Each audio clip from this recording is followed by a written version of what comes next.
పేరు బుక్కే శ్రీరామ్ సార్. నాకు తెలియకుండా 7 సంవత్సరాల క్రితం పాలసీ కట్టారు. పాలసీ కట్టేసి మళ్ళీ నా దగ్గరికి వచ్చి నాకు తెలియకుండా మొత్తం కాలనీ ఇప్పిస్తానని చెప్పి మా ఆధార్ కార్డు రేషన్ కార్డు తీసుకుంటారు.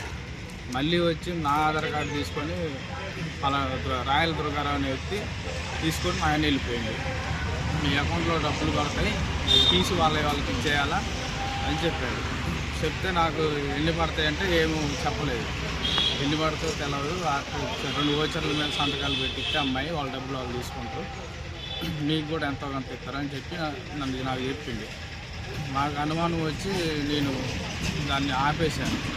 ఆపేసిన తర్వాత నా కాగితాలు నాకు తెచ్చి అన్నా అని చెప్తే మళ్ళీ నా కాగితాలు ఒరిజినల్ నాకు తెచ్చిచ్చిండు. జిరాక్స్లన్నీ వాళ్ళ దగ్గరే పెట్టుకున్నారు. వాళ్ళ దగ్గర పెట్టుకొని మళ్ళీ ఆపేశారు. మళ్ళీ దాన్ని 4 నెలల దాకా ఆపేశారు. వాళ్ళు ఏం చేశారో ఏం జరిగిందో నా కాగితాలు ఎవరైనా ఇచ్చినావు అంటే లేదు నీ మొత్తం నీకే ఇచ్చాగా అని నాకు చెప్పిండు. అడ్డం తిరిగి ఎల్ఐసి ఆఫీస్లో కూడా నాకేం సంబంధం లేదు, కాబట్టి కాగితాలు మొత్తం ఇచ్చింది నేనే, వాడికి ఏమి సంబంధం లేదు. నా ద్వారాగే కాగితాలు ఎల్ఐసి ఏజెంటు పాషా గారు ఉన్నారు, యాకూబ్ పాషా, ఆయనకి ఇచ్చాను. ఆయనే మొత్తం చేసింది. శ్రీరాముల దగ్గర నుంచి కాగితాలు తీసుకొని నేనే వెళ్ళాను. ఆ కాగితాలు తీసుకొని యాకూబ్ పాషా ఇచ్చాను. వాళ్ళు ఏం చేశారో మొత్తానికి అయితే నన్ను చంపేశారు సార్. ఈ విషయం నాకు బ్యాంక్ మేనేజర్ వచ్చి మా ఇంటికి వచ్చి చెప్పిన దాకా కూడా తెలవలేదు అని చెప్పడం అని చెప్పారు. డెత్ సర్టిఫికేట్ నీ పేరు మీదే ఉంది అని బ్యాంక్ మేనేజర్ గారు నాతో చెప్పారు.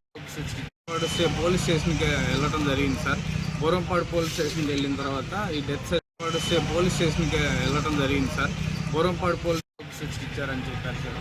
బ్యాంక్ ఎల్ఐసి మేనేజర్ గారు నువ్వే చచ్చిపోయింది రాములు, నువ్వే చచ్చిపోయింది అని చెప్పి అప్పుడు చెప్తే నాకు షాక్ అయిపోయి నేను కంగారు పడ్డాను సార్. మళ్ళీ వచ్చి ఏం జరిగింది ఏంటంటే మళ్ళీ బుక్యా లక్ష్మణ్ అనే వ్యక్తి మా ఇంటికి వచ్చాడు.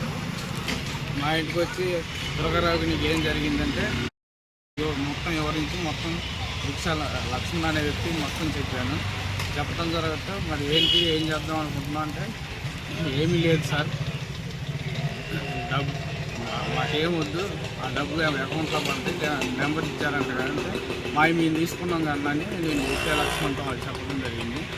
చెప్పడం జరిగిన తర్వాత మళ్ళీ వచ్చాడు బుక్యా లక్ష్మణ్ వ్యక్తి 15 రోజుల తర్వాత.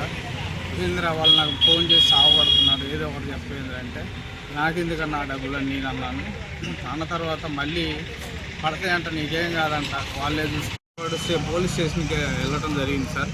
బోరంపాడు పోలీస్ స్టేషన్కి వెళ్ళిన తర్వాత ఈ డెత్ సర్టిఫికేట్ నాకు తెలియకుండా ఇలా సృష్టించారు సార్. 7 సంవత్సరాల నుంచి పాలసీ కూడా కట్టారు. వాళ్ళకి నన్నే చంపేద్దాం అనుకున్నారు అది అని సార్కి ఒక కంప్లైంట్ కూడా రాసి పెడితే సార్ అన్న అక్కడ ఎల్ఐసి బ్రాంచ్లో వాళ్ళు అక్కడ మేనేజర్లు ఉంటారు కదా, ఆ డబ్బులు ఎట్టా వెళ్ళినాయో ఏంటో మొత్తం కేసు మద్రసాలోనే పెట్టు అని నాకు సలహా ఇచ్చడం జరిగింది సార్. నాకు దయచేసి న్యాయం చేయండి సార్, నాకు ఏమి తెలియదు సార్. మొత్తం పోయి ఆయన మేనేజర్ ఎల్ఐసి మేనేజర్ గారు వచ్చిన దాకా కూడా నేను చచ్చిపోయిన సార్ నాకు తెలియదు సార్. దయచేసి నన్ను మళ్ళీ బతికింది నా డెత్ సర్టిఫికేట్ నన్ను సృష్టించి నాకు నా పిల్లగాళ్ళకి న్యాయం చేయండి సార్, దయచేసి కోరుకుంటున్నాను సార్.